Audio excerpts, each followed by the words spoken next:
मैं जी आइए। Good afternoon sir. Good afternoon, please take your seat. Thank you sir. ये mister Azharuddin Kazi. Yes sir. Azharuddin ji, मैं देख पा रहा हूँ कि आप महाराष्ट्र से हैं। जी सर। यवतमाल से। जी सर। आपकी सारी पढ़ाई लिखाई महाराष्ट्र से ही हुई है? जी सर। सारी पढ़ाई लिखाई आपने लिखा है कि महाराष्ट्र से है। पुणे से आपने स्कूलिंग किया है, उसके बाद अमरावती विश्वविद्यालय से आपने बीकॉम किया है। सर मैंने स्कूलिंग भी यवतमाल से ही। यवतमाल से ही की है, ठीक है। हाँ, पुणे बोर्ड है आपका। जी सर। तो ये आपने 2009 में किया था? जी सर। अब तो 11 साल हो गए हैं इस बात को। जी सर। क्या कर रहे हैं तब से? सर 2009 के बाद से ही मैं प्रिपरेशन में आया था। 2010 और 11 में मैंने 2 अटेम्प्ट्स दिए, लेकिन मैं क्वालिफाई नहीं कर पाया। तो 2012 में मुझे जॉब लेनी पड़ी। मैं कॉर्पोरेशन बैंक में एज ए मैनेजर ज्वाइन किया। उसके बाद 2018 तक मैं उसी पोजीशन पे रहा। 2018 के बाद दोबारा से मैं प्रिपरेशन में आया हूँ। आपने नौकरी छोड़ दी? जी सर। ऐसा आपने क्यों किया? आप एक रोजगार में थे। जी सर। और अब आप बेरोजगार हैं। जी सर। और आप बेरोजगार परीक्षा की तैयारी कर रहे हैं। आपकी उम्र 31 साल हो चुकी है। जी सर। क्यों आप अपने करियर के निर्णयों को लेकर इतना अनप्रेडिक्टेबल और गैर जिम्मेदार तरीके से क्यों कर रहे हैं? सर एक्चुअली मैं शुरू से क्लियर था कि सिविल सर्विसेज की ही तैयारी करनी है, लेकिन कुछ फाइनेंशियल रीजंस की वजह से मुझे जॉब में जाना पड़ा था। तो सर जब वो परिस्थितियाँ दुरुस्त हो गई, ठीक हो गई, तो फिर मैंने दोबारा निर्णय किया कि मुझे अटेम्प्ट करना चाहिए। और जॉब में रहते हुए मैंने 2017 का अटेम्प्ट दिया, लेकिन फिर से मैं क्लियर नहीं कर पाया क्योंकि सर बैंकिंग में मुझे छुट्टी नहीं मिल रही थी बैंक्स में। इस वजह से सर मैंने सोचा कि फुल फ्लेज तैयारी की जाए। देखिए, आप बता चुके हैं कि इसका मतलब आप कई अटेम्प्ट्स दे चुके हैं और उनमें आप लगातार असफल रहे हैं। जी सर। हम लोगों की जाहिर है कि आपको लेकर शुभकामनाएं ही होंगी, लेकिन मान लीजिए आपका चयन नहीं होता है, जिसकी संभावना ऐसा तो नहीं है कि कम है, क्योंकि जिस तरह की परीक्षा ये है, उस स्थिति में आपके पास क्या विकल्प हैं? क्या करेंगे आप? सर उस बारे में तो मैंने सोचा नहीं है, लेकिन मैंने सोचा है कि अगर नहीं होता है तो मैं स्टेट गवर्नमेंट की जो एग्ज़ाम है हमारी, 38 साल वहाँ पे उम्र है, तो मैं स्टेट सिविल सर्विसेज ट्राई करूँगा। संभव है कि आप वहाँ सफल हो जाएं, लेकिन कोई भी सामान्यतः ये बताएगा कि ये एक स्मार्ट करियर मूव नहीं है, एक वेल थॉट करियर मूव नहीं है। इसमें अनिश्चितता बहुत अधिक है। क्या इतने अनिश्चित और अव्याख्यायित निर्णय लेने वाले व्यक्ति को एडमिनिस्ट्रेटर बनाया जाना चाहिए? सर इसमें अनिश्चितता ज़रूर है, लेकिन सर देखिए, अभी तो आपके निर्णयों से आपका जीवन प्रभावित हो रहा है, तो आपके वो एकदम हक है ऐसे निर्णय लेने का। जी सर। लेकिन कल को अगर आपको प्रशासक बना दिया गया, जी सर, और आपके ऐसे ही अव्याख्यायित निर्णयों से पूरे जिले की या पूरे राज्य की या एक बहुत बड़ी आबादी की जीवन पर असर पड़ रहा होगा, तब तो ये निर्णय बहुत नुकसानदेह हो जाएंगे। सर मुझे लगता है मैं शुरू से क्लैरिटी थी मेरे अंदर सिविल सर्विसेज करने की, सिर्फ इस वजह से कि एक मुझे ब्रेक लेना पड़ा क्योंकि फाइनेंशियल रीजंस थे। आपने उर्दू साहित्य विषय क्यों लिया? आप तो बीकॉम से करके आए थे, कॉमर्स एंड अकाउंटेंसी विषय है, बैंकिंग में आप लगातार प्रैक्टिस में भी थे। जी सर। फिर आपने उर्दू साहित्य विषय क्यों लिया? सर कॉमर्स एंड अकाउंटेंसी किए हुए मुझे बहुत साल हो चुके थे। 2009 में। आप तो बैंकर थे ना, तो काम तो वही कर रहे थे। जी सर, बैंकिंग एक डिफरेंट स्ट्रीम है और कॉमर्स में हम डिफरेंट चीज़ें पढ़ते हैं, बैंकिंग उसका एक पार्ट है। लेकिन सर 2007 तक मेरा एजुकेशन जो है वो उर्दू मीडियम में हुआ है, तो मैं लैंग्वेज को जानता था और मेरा एक इंटरेस्ट भी उसमें था, इस वजह से मैंने उर्दू लिटरेचर ऑप्ट किया। मुझे बताइए कि उर्दू भाषा जो है वह 8th शेड्यूल में कब शामिल होती है? Sir Urdu language 8th schedule में शुरू से ही थी, जब कॉन्स्टिट्यूशन अडॉप्ट किया हमने तभी से। तो कोई तिथि होगी क्या? ये 26 जनवरी 50 से थी, या 26 जनवरी 49 से थी, या सितंबर 49 से थी? कब से थी? सर 8th शेड्यूल जो है वो तो कॉन्स्टिट्यूशन के फॉर्म होने के बाद आया, तो हम ये कह सकते हैं कि 1950 से, 26 जनवरी 1950 से जब लागू हुआ कॉन्स्टिट्यूशन, तब से ही उसमें है। सारा कॉन्स्टिट्यूशन 26 जनवरी 1950 से लागू हुआ है या कुछ प्रावधान पहले लागू हो गए थे? जी सर, कुछ प्रावधान 26 नवंबर 1949 को भी हो गए थे। अभी हाल में एक विवाद रहा है जिसमें रेलवे के कुछ बोर्ड्स पे उर्दू के स्थान पर संस्कृत में नाम लिखे जाने की बात हुई है। जी सर। क्या ये विवाद है और उर्दू से ऐसी क्या नाराजगी है जो जिसके चलते उर्दू हटा के संस्कृत में नाम लिखे जा रहे हैं, जबकि हिंदी में पहले से लिखे हुए हैं? सर ये नाराज़गी का विषय तो नहीं है, उत्तराखंड की ये घटना है। उत्तराखंड में रेलवे स्टेशन के ऊपर में इंग्लिश हिंदी के अलावा उर्दू के अंदर में भी साइन बोर्ड्स और नाम लिखे हुए थे। चूँकि यूपी की एक ऑफिशियल लैंग्वेज थी उर्दू, इस और उत्तराखंड जो है स्टवाइल यूपी का पार्ट था, इस वजह से वहाँ पे उर्दू लिखी हुई थी। लेकिन जब उत्तराखंड एक सेपरेट स्टेट बन गया तो वहाँ पर उर्दू को सेकंड ऑफिशियल लैंग्वेज का दर्जा नहीं रहा, और उसके बाद से लेकिन फिर भी उर्दू जो है कंटिन्यू हुई। अभी रिसेंटली गवर्नमेंट ने डिसीजन लिया है कि उर्दू चूँकि सेकंड लैंग्वेज नहीं है, संस्कृत वहाँ की है, तो उर्दू का हटा के संस्कृत में। संस्कृत और हिंदी में नाम तो एक ही होगा, फिर ये अलग अलग कैसे कहा जा रहा है? जी सर, लिखने में तो एक ही होगा। फिर क्या हिंदी में 2 बार लिखा लेकिन सर जाएगा? लैंग्वेज दोनों अलग अलग है, संस्कृत अलग लैंग्वेज है, हिंदी अलग। प्रॉपर नाउन में लैंग्वेज अलग कैसे होती है? आप तो भाषा के विद्यार्थी हैं, बताइए। सर क्या देहरादून को देहरादूनम का है क्या कहने लगेंगे संस्कृत में? सर संस्कृत में क्या कहेंगे वो तो मुझे नहीं पता। प्रॉपर नाउन तो वही रहता है ना? जी सर, प्रॉपर नाउन वही रहेगा। चलिए। आप महाराष्ट्र के पूर्वी हिस्से से आते हैं जी सर। वहाँ किस तरह की समस्याएं हैं? सर मैं महाराष्ट्र के पूरब में जो विदर्भ का इलाका है वहाँ से आता हूँ। वहाँ पर सोशियो इकोनॉमिक इंडिकेटर्स जो है वो बहुत ज़्यादा लो है और लैक ऑफ डेवलपमेंट एक बड़ी समस्या है। किसानों से संबंधित क्या समस्या है? सर किसानों की से संबंधित समस्याएं ये है कि विदर्भ को जो है, विदर्भ में सबसे ज़्यादा फार्मर सुसाइड की खबरें हमारे यहाँ पे देश में आती है और ये समस्या रूरल इंडेंटेडनेस की वजह से, क्रॉप फेल्योर की वजह से बहुत ज़्यादा है। फार्मर्स के अंदर में काफ़ी डिस्ट्रेस रहता है जिसकी वजह से वो एक्सट्रीम कदम उठा लेते हैं। ठीक है, आप ऑर्गेनाइज्ड बैंकिंग सेक्टर में लगभग 6 साल काम किए। जी सर।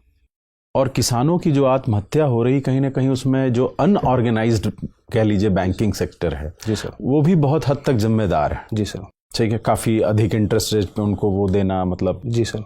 नहीं लगता कि सरकार को बहुत स्ट्रिक्ट होकर इन सबको बंद करवा देना चाहिए या इनके खिलाफ एक स्ट्रिक्ट एक्शन करना चाहिए? जी सर। आपको क्या लगता है? सर जहाँ तक इलीगल मनी लेंडिंग का सवाल है, प्राइवेट मनी लेंडिंग जो कि लीगल भी है, उसके लाइसेंसेस भी होते हैं। जो लीगल है वो तो अपनी जगह सही है, लेकिन जो इलीगल मनी लेंडिंग है उसको ज़रूर सरकार ने उसके ऊपर कदम उठाना चाहिए। लेकिन साथ ही जो इंस्टीट्यूशनल सोर्सेज ऑफ लेंडिंग है उसका आउटरीच बढ़ाना चाहिए। कहीं ना कहीं ये रिफ्लेक्ट होता है कि हमने इंस्टीट्यूशनल बैंकिंग को बहुत ज़्यादा वहाँ पे उसका पेनेट्रेशन नहीं हुआ है और इसीलिए लोग जो है उसका फ़ायदा नहीं उठा पा रहे हैं। दूसरे सर जो प्रोसीजरल जो डिफ़िकल्टीज़ है बैंक लोन लेने के अंदर में, तो लोगों को जनरली ये लगता है कि बैंक्स के अंदर में बहुत ज़्यादा डॉक्यूमेंट्स रिक्वायर्ड है, बहुत ज़्यादा कम्बरसम प्रोसेस है क्रेडिट का। इस वजह से वो प्राइवेट मनी लेंडर्स के पास जाते हैं जहाँ पे आसान तरीकों से उनको लोन मिल जाता है। एग्जैक्टली। तो सर ये कदम उठाने की ज़रूरत है कि हम बैंकिंग का जो पेनेट्रेशन है रूरल एरियाज़ में खास करके वो बढ़ाए और जो प्रोसीजर्स है लोगों को उसमें ईजीनेस लाए। चलिए, उर्दू साहित्य आप पढ़ते हैं, भारत में उर्दू कैसे आई? मतलब कुछ बताइए इसके इतिहास के बारे में हमें।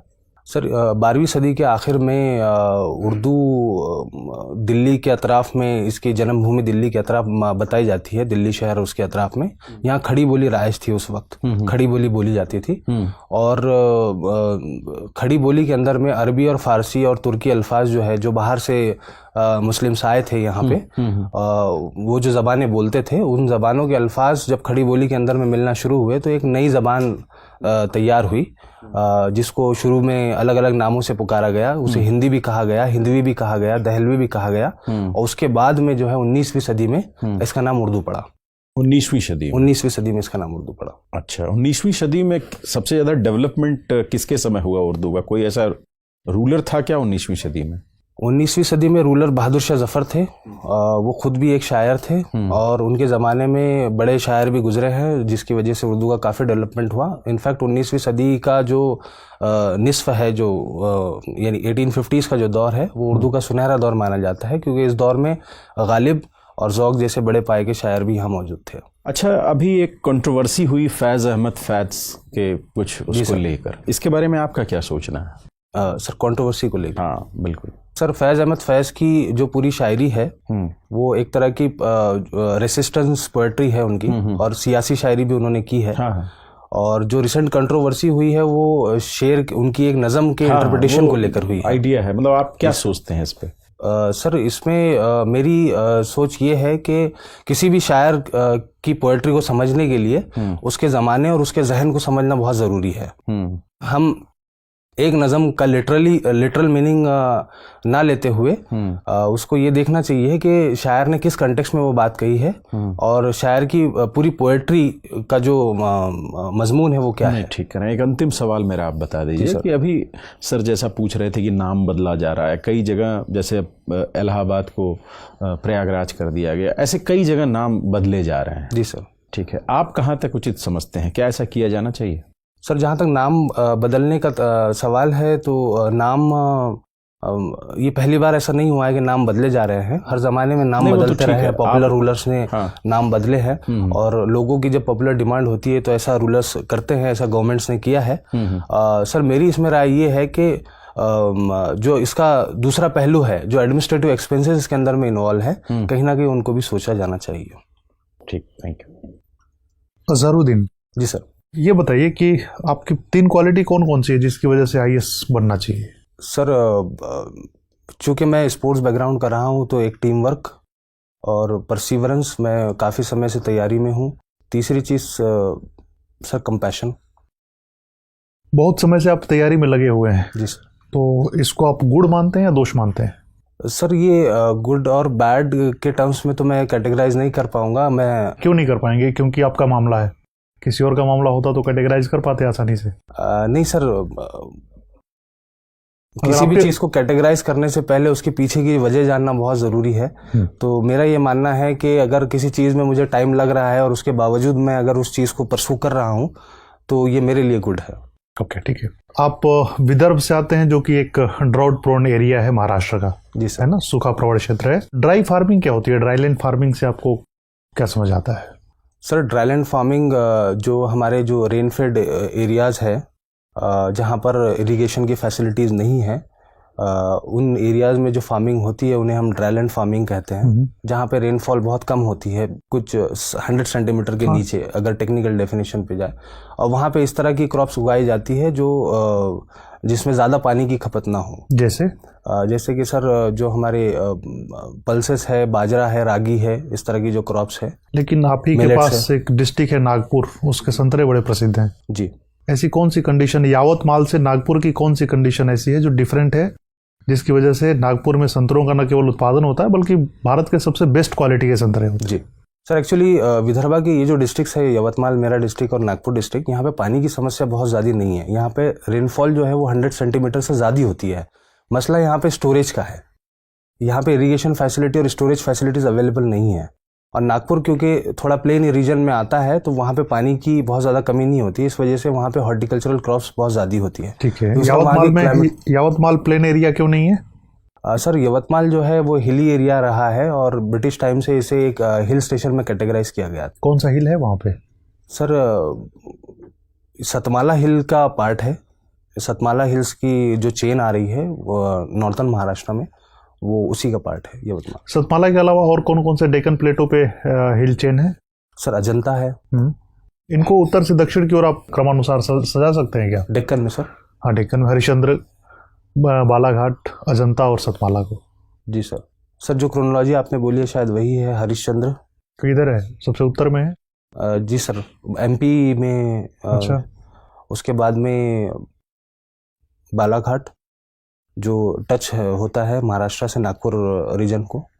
उसके बाद में अजंता तो सर वेस्ट में है, जो औरंगाबाद वगैरह करीब। आप श्योर हैं? गेस कर रहे हैं ये सारी चीजें? सर मैं गेस कर रहा हूँ। गेस कर रहे हैं श्योर है सर। संतरे की खेती के लिए भौगोलिक दशाओं का उल्लेख कर दीजिए बस। सर मुझे सवाल समझ नहीं आया। संतरे की खेती के लिए, संतरा हॉर्टिकल्चर का पार्ट है जी, तो संतरा के लिए कौन कौन से जोग्राफिकल कंडीशन होने चाहिए? सर संतरे की खेती के लिए बेसिकली ट्रॉपिकल रीजन होना चाहिए, ट्रॉपिकल क्लाइमेट होना चाहिए। वो तो ठीक है। कंडीशन, टेम्परेचर कितना होना चाहिए, वर्षा कितनी होनी चाहिए, मिट्टी कैसी होनी चाहिए? सर टेम्परेचर जो है 20 से 30 डिग्री सेल्सियस के दरमियान होना चाहिए और रेनफॉल जो है वो 100 to 150 सेंटीमीटर वहाँ पे होनी चाहिए। ठीक है। और मिट्टी तो सर क्योंकि डेक्कन में ज़्यादातर काली मिट्टी पाई जाती है, रिगर्ड सॉइल पाई जाती है, तो मैं तो क्या कारण है कि संतरा केवल नागपुर में उगाया जाता है, देश के किसी अन्य क्षेत्र में इतनी व्यापक खेती नहीं होती इसकी? सर यही एक कारण हो सकता है कि जो क्लाइमेटिक कंडीशंस है वो संतरे के लिए वहाँ पे बहुत ज़्यादा सूटेबल। तो ये तो कंडीशन जो वर्षा और टेम्परेचर बता रहे हैं देश के बहुत सारे भागों में पाई जाती है। हमारे देश की विशेषता यही है। 100 सेंटीमीटर वर्षा, 18 से 20 डिग्री टेम्परेचर। जी सर। देश का बहुत बड़ा हिस्सा था इस क्लाइमेटिक कंडीशन में। सॉरी सर, रिकॉल नहीं कर पा रहा हूँ। अच्छा ठीक है। विदर्भ से हैं आप, विदर्भ का क्या मतलब है? मैम विदर्भ का जो नाम है वो एक पुरानी रियासत पे मबनी है। मतलब विदर्भ जो है उसका उल्लेख महाभारत और रामायण में भी रहा है। ये एक सल्तनत हुआ करती थी विदर्भ, वहीं से इसका नाम आया। क्या मध्य प्रदेश के कुछ जिले विदर्भ में आते हैं?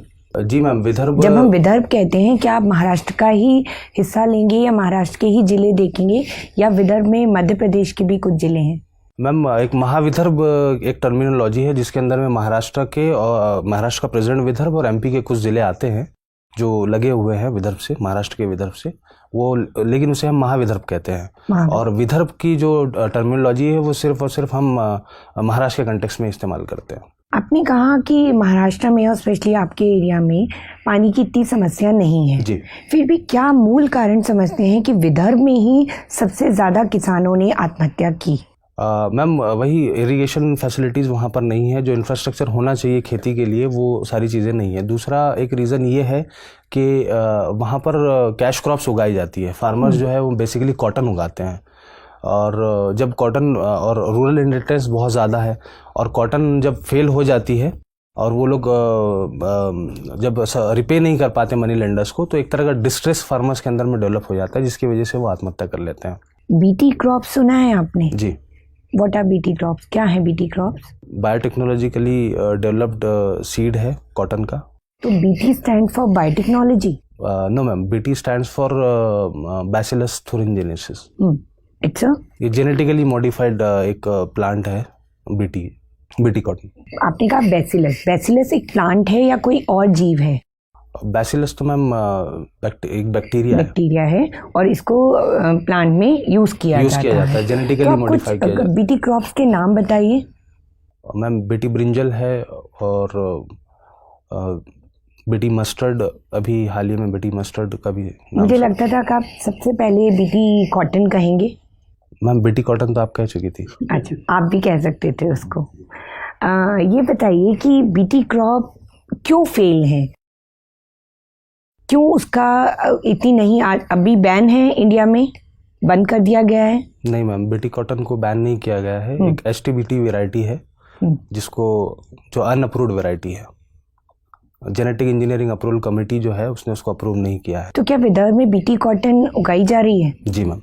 फिर भी फार्मर्स सुसाइड कर रहे हैं इसके बावजूद? जी मैम। तो आपको लगता है बीटी कॉटन सेफ है? मैम, बीटी कॉटन तो सेफ़ है, उसकी यील्ड भी अच्छी खासी है, लेकिन उसमें कुछ इश्यूज़ अभी जो हमारे सामने आ रहे हैं कि पहले जैसे कहा जाता था कि BT cotton paste resistant crop है, लेकिन हाल ही के अंदर में जैसे पिंक बॉलवर्म अटैक वगैरह भी उसके ऊपर में हुआ है, तो उसकी जो इफिकेसी है बीटी कॉटन की, उसके ऊपर में सवालिया निशान एक तरह का है। जब किसान एक बीटी कॉटन क्रॉप या कोई और भी क्रॉप ग्रो करता है, तो आपको लगता है कि किसान से इसको ज़्यादा फ़ायदा है या वो कंपनियां जो इनके सीड्स बेच रही हैं उनको फ़ायदा है? मैम, इस तरह की सीड यूज़ करने से फ़ायदा तो दोनों को है। कंपनी को फ़ायदा भी है और किसान को भी फ़ायदा है। कंपनी को फ़ायदा इसलिए है क्योंकि जहाँ तक जेनेटिकली मॉडिफाइड क्रॉप्स का सवाल है, तो इसके ऊपर में एक मोनोपोली है, जो मॉन्सेंटो कंपनी है अमेरिका की, सिर्फ वही इस तरह के सीड्स जो है मार्केट में फ़िलहाल बेच रही है। और फार्मर को ये फ़ायदा है कि उसकी जो यील्ड्स है और जो पेस्ट से जो बचाव है उसका, तो उसमें उसका प्रोडक्शन बढ़ जाएगा। आपको नहीं लगता जब हम वाइल्ड सीड संचय करके रखते हैं तो उनमें भी कई बार म्यूटेशन होता है, वो भी रेजिस्टेंट वैरायटी शो कर सकते हैं अगेंस्ट पेस्ट, कि हमें फिर मॉन्सेंटो की ज़रूरत ही ना पड़े? तो आप किसके फेवर में हैं? किसान वाइल्ड सीड को संचय करके रखे या मॉन्सेंटो जैसे जेनेटिकली मॉडिफाइड क्रॉप को यूज़ करे? मॉन्सेंटो ने इतना सीड प्रोवाइड करा है, मॉडिफाइड क्रॉप्स हैं, फिर भी किसान संतुष्ट नहीं है। जी मैम। तो आप एक किसान को क्या सलाह देना चाहेंगे? मैम, चूँकि जेनेटिकली मॉडिफाइड जो क्रॉप है उसकी यील्ड ज़्यादा अच्छी है और फार्मर्स की इनकम उससे काफ़ी इंक्रीज़ हुई है, इस वजह से मैं सलाह यही देना चाहूँगा कि बीटी कॉटन को इस्तेमाल किया जाए, लेकिन उसके अंदर जो ड्रॉबैक्स है, जो हाल ही के अंदर में जो पेस्ट रेसिस्टेंस उसके अंदर में जो पेस्ट का जो अटैक्स उसके ऊपर में हो रहा है और रेसिस्टेंस ख़त्म हो रहा है, तो उसके अंदर में सुधार लाने की ज़रूरत है। और साथ ही ये जो बीटी का जो मार्केट है, जो जेनेटिकली तो मतलब उस सुधार के लिए किसान इंतज़ार करे? नहीं मैम, किसान तो उस चीज़ के लिए इंतज़ार नहीं कर सकता, लेकिन शॉर्ट टर्म के अंदर में अगर उसको अपने रेवेन्यूज इंक्रीज करना है तो उसके पास इसके अलावा कोई ऑप्शन भी नज़र नहीं आता, क्योंकि इसमें उसकी इनपुट कॉस्ट काफ़ी कम हो जाती है। हजरुद्दीन, Yes, आपने अपनी हॉबीज इंटरेस्ट में लिखा है watching web series. Yes, ma'am. कौन सी है आपकी फेवरेट? मैम रिसेंटली मैंने एक rise of the empires Ottomans एक सीरीज Ottomans देखी पे है, देखी वो है। मेरी फेवरेट है। ठीक है। ये वेब सीरीज जो है एक जिन एप्स पे आती हैं उनको एक पर्टिकुलर टर्मिनोलॉजी के साथ बुलाया जाता है, जी मैम, क्या है वो? Over the top services over platform. The top services. क्या है ये, इनको ओवर द टॉप सर्विसेज क्यों बोला जाता है?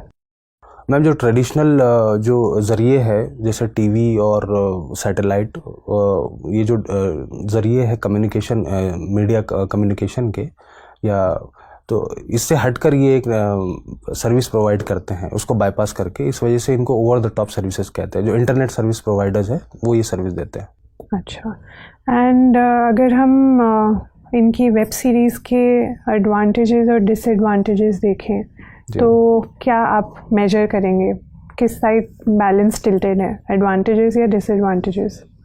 मैम इसके एडवांटेजेस भी काफ़ी है और कुछ डिसएडवांटेजेस भी है। एडवांटेजेस में जैसे जो क्रिएटिव कंटेंट है वो वीवर्स के सामने आ रहा है। वीवर्स के पॉइंट ऑफ व्यू से मुझे एडवांटेजेस और डिसएडवांटेज, क्रिएटिव कंटेंट उसके सामने आता है। दूसरी चीज़ ये है कि इसमें जो वेब सीरीज़ जिस तरह की बन रही है उसमें बहुत ज़्यादा रियलिटी से क्लोज वेब सीरीज़ कंटेंट हमारे सामने आ रहा है, तो एक तरह से समाज को समझने के लिए, समाज की रियलिटीज़ को समझने के हिसाब से भी ये काफ़ी फ़ायदेमंद है। दूसरा इसके एस्थेटिक पर्पज़ है। जब जिस तरह की हमारी लाइफ फास्ट हो गई है तो इसमें एक एंटरटेनमेंट का ज़रिया है और इसके अंदर में ईज़ है चूँकि। ठीक है। और डिसएडवांटेजेस? डिसएडवांटेजेस मैम इसमें ये है, बेसिकली यूथ्स के लिए ये है कि बहुत ज़्यादा कुछ सीरीज़ के अंदर में, इसके अंदर में वायलेंस और अब्यूजिव लैंग्वेज और न्यूडिटी को लेकर डिसएडवांटेजेस है। दूसरी चीज़ ये है कि ये एक तरह की सोशल बिंजिंग जो होती है, इसके साइकोलॉजिकल प्रॉब्लम्स हो रहे हैं, यानी मल्टीपल एपिसोड जो है एक सिटिंग में देखने की वजह से डिप्रेशन और कई तरह की बीमारियां, साइकोलॉजिकल बीमारियां भी इससे होती हैं। ठीक है। आपने बोला कि कंटेंट जो है वो नेगेटिवली इम्पैक्ट कर सकता है यूथ को, तो इसके रेगुलेशन कौन करता है कंटेंट का? मैम इसके रेगुलेशन के लिए कोई एक्सटर्नल एजेंसी तो नहीं है, ये सेल्फ रेगुलेशन पे बेस्ड है। ओके। आप कॉर्पोरेशन बैंक में काम कर चुके हैं। जी मैम। मुझे बताइए कॉर्पोरेशन बैंक नेशनलाइज कब हुआ था? मैम कॉर्पोरेशन बैंक नेशनलाइज हुआ 1980 में। 1980 में। जी। है ना? आपको लगता है the nationalisation was a good step, एक कामयाब रहा वो? जी मैम। मैम एक्चुअली जिस वक्त नेशनलाइजेशन किया गया था उस वक्त जो मोटिव्स थे नेशनलाइजेशन के वो ये थे कि बैंकिंग का जो आउटरीच है वो ज़्यादा से ज़्यादा लोगों तक पहुँचे, जिसे हम फाइनेंशियल इंक्लूजन कहते हैं, और फाइनेंशियल इंक्लूजन के पॉइंट ऑफ व्यू से ये एक अच्छा कदम रहा था। दूसरा ये था कि हमारे जो सेक्टर्स थे, कुछ सेक्टर्स ऐसे थे जिन्हें हैंड होल्डिंग की ज़रूरत थी, तो चूँकि नेशनलाइज बैंक का one of the objective socio economic welfare भी है, इस वजह से भी उनका उस एस्पेक्ट से भी नेशनलाइजेशन बहुत ज़रूरी था। जैसे एमएसएमईज़ में और एग्रीकल्चर में जो हमने क्रेडिट सपोर्ट दिया है, शायद हम प्राइवेट बैंक्स की मदद से उतना सपोर्ट उसको नहीं दे पाते। राइट। मुझे बताइए अगर यूएस, रशिया और चाइना में प्रायोरिटाइज, मतलब एक रैंकिंग देनी हो कि इंडिया की फॉरेन पॉलिसी का फोकस और प्रेफरेंस किसको होनी चाहिए, रैंकिंग अगर आप दे सकते हैं तो, US, Russia and China. Ma'am foreign policy जो हमारी होती है उसका बेसिक ऑब्जेक्टिव स्ट्रैटेजिक इंटरेस्ट होता है, तो इसमें रैंक देना मेरे हिसाब से मुनासिब नहीं होगा। हाँ, हमको ये चाहिए कि जो भी मेजर पावर्स है और उनके साथ रिलेशंस मेंटेन किया जाए और प्राइम ऑब्जेक्टिव ये रहे कि हमारा स्ट्रैटेजिक इंटरेस्ट सर्व हो, तो सभी के साथ हमको रिलेशंस को बैलेंस करते हुए चलना होगा। क्या हम अभी ये बैलेंस मेंटेन कर पा रहे हैं या नहीं? जी मैम, बैलेंस तो हम मेंटेन कर रहे हैं। जिस तरह से हमने डिहैपनेट किया दूसरे कंट्रीज़ के साथ भी हमारा रिलेशन, उसी तरह का बैलेंस हम कोशिश कर रहे हैं, but we are working on very tight rope. जो ट्रेडिशनल हमारे जो रशिया जो हमारा ट्रेडिशनल लाई रहा है और उससे कहीं ना कहीं थोड़े बहुत रिलेशंस हमारे अभी पीछे गए हैं और हम अमेरिका की तरफ हमारा झुकाव कुछ अभी रिसेंट टाइम्स में ज़्यादा हुआ है, लेकिन फिर भी हम डिफेंस टाइज और अदर टाइज, टेक्नोलॉजिकल टाइज जो है रशिया से मेंटेन किए हुए हैं और बैलेंस कर रहे हैं। ठीक है, मेरा आखिरी सवाल आपसे कि एक टर्म यूज़ होता है, उसको बोलते हैं फतवा पॉलिटिक्स। फतवा पॉलिटिक्स क्या है ये? मैम मुझे फतवा तो पता है, फतवा पॉलिटिक्स किस? मे बी कभी जब मतलब एक रिलीजियस इंस्टीट्यूशन के थ्रू पॉलिटिकली इंस्पायर्ड फतवाज इशू करे जाते हैं, उसकी प्रैक्टिस। Thank you. तो क्या आपको लगता है कि हाँ ये प्रेवलेंट है या ये नहीं है प्रेवलेंट? इस तरह की चीज़ तो मैंने कभी सुनी नहीं है, तो नहीं, ये सुना है आपने कि पॉलिटिकली इंस्पायर्ड फतवाज इशू करे जाते हैं इमाम्स के द्वारा? नहीं मैम, सुना नहीं। ये नहीं सुना है, ठीक है। मुझे बताइए कि मुस्लिम विमेन जो हैं उनका स्टेटस कम्युनिटी में कैसा देखा जाता है? मैम कम्युनिटी में मुस्लिम वुमेन का जो स्टेटस है वो इक्वल ट्रीट किया जाता है, इक्वालिटी वाला स्टेटस है। और रिसेंट टाइम्स में इसकी झलक हम जो डिफरेंट प्रोटेस्ट हो रहे हैं कंट्रीज के अंदर में, जिसमें leading role Muslim women play कर रही है, उसमें भी हम देख सकते हैं कि जो एक इमेज बनी हुई थी मुस्लिम वुमेन की कि उनको घर में रखा जाता है, उनको पर्दे में रखा जाता है और उनको इक्वल ट्रीटमेंट नहीं दिया जाता है, तो वो जो एक नेगेटिव इमेज थी वो कहीं ना कहीं दुरुस्त हुई है। ठीक है, तो आप कह रहे हैं वो एक इमेज ही थी जो अब ब्रेक हो गई। Thank you. Okay Azharuddin, yes sir. मैं देख पा रहा हूँ कि आप का जो रेफ है वो सजेस्ट कर रहा है कि आपने हिंदी में काफ़ी काम किया है और आपको हिंदी में आपने स्पेशल सर्टिफिकेट भी लिया है, यानी आपके पास हिंदी की भी एकेडमिक क्वालिफिकेशंस हैं। सर एकेडमिक तो नहीं, वो एक कोविड सर्टिफिकेट कोर्स मैंने किया था जब मैं 7th क्लास में जो था। कोविड सर्टिफिकेट होता है वो मिडिल क्लास के इक्विवेलेंट सर्टिफिकेट माना जाता है। 12th क्लास के इक्विवेलेंट। तो अगर आप 7th क्लास में थे और 12th क्लास के एग्जाम दे रहे थे, जी सर, तो इसका मतलब आपकी हिंदी अच्छी रही होगी। सर उस वक्त तो मुझे शऊर नहीं था कि मैं कौन सा एग्ज़ाम लिख रहा हूँ, चूँकि स्कूल में सारे कंपटीशन में मैं पार्टिसिपेट करता था, तो मैं इसमें भी कर लिया था। मुझे बताइए कि हिंदी और उर्दू की जब हम तुलना करते हैं तो एक कंटेंशियस इशू जो है वो नुक्तों का आता है कि आमतौर पर हिंदी के लोगों का आरोप है कि जो ध्वनियाँ उर्दू से आती हैं जी, उर्दू के लोगों की ये ज़िद रहती है कि उनको उसी उच्चारण के साथ बोला जाए जिस उच्चारण में वो उर्दू में बोले जाते हैं। जी, जबकि अन्य भाषाओं से जब शब्द आते हैं तो हिंदी पर ऐसा कोई अपेक्षा नहीं रखी जाती है। अंग्रेजी से आते हैं या दूसरी भाषाओं से आते हैं तो हिंदी अपनी भाषा के हिसाब से बोलती है। आपको क्या लगता है कि उस बायसनेस से दूर होकर आप बता सकते हैं कि क्या हिंदी को उर्दू की ध्वनियों के साथ नुक्ते लगाने की आदत छोड़ देना चाहिए अपने विकास के लिए, या ये उर्दू का जो की जिद है उसके आगे झुकना चाहिए? सर एक्चुअली अगर देखा जाए तो हिंदी उर्दू ज़बान में कोई डिफरेंस नहीं है, सिर्फ स्क्रिप्ट में डिफरेंसेस है। और स्क्रिप्ट में चूँकि उर्दू में कुछ ऐसे अल्फाज हैं जो अरबी, फ़ारसी और दूसरी ज़बानों से आए, जो बाहर की ज़बानें हैं, इस वजह से जो नुक्ते हैं वो कुछ अलग है। जैसे जाहिद ज़ वाली जो आवाज़ है वो हिंदी में नहीं है, इस वजह से उसको जब हिंदी में लिखते हैं तो ज इस्तेमाल होता है, लेकिन हिंदी में जैसा आपने ठीक फरमाया कि ज के नीचे नुक्ता लगा दिया जाता है तो वो ज की आवाज़ बन जाती है। तो इस तरह का है। लेकिन सर दोनों ज़बानों के डेवलपमेंट के लिए ये ज़रूरी है कि ज़बान के अंदर में आपस में जो है वो मेल जोल बरकरार रहे, और अगर दोनों स्क्रिप्ट अलग अलग है तो उसमें कोई दिक्कत नहीं है, ज़बान एक रहे। अच्छा, एक चीज़ बताइए, आप तो खिलाड़ी भी हैं, आप लगातार खेल में सक्रिय रहे हैं। हाल में भारत की एक कबड्डी टीम को लेकर काफ़ी विवाद रहा है कि वह बिना अनुमति के पाकिस्तान चली गई, और भारत की सरकार ने इस बात पर खेल संघ से आपत्ति दर्ज की है और खेल संघ ने पाकिस्तान से आपत्ति दर्ज की है, लेकिन पाकिस्तान में वह कबड्डी की टीम फिर भी भारतीय टीम की तरह शामिल हुई है। क्या विवाद है और आपको क्या लगता है कि ऐसा क्यों हो पाया कि भारत की एक टीम विदेश चली गई और भारतीय लोगों को पता भी नहीं लगा? सर मैंने इसके बारे में सुना नहीं है। चलिए कोई बात नहीं, मुझे आपसे बात करके अच्छा लगा, आप जा सकते हैं। Thank you sir.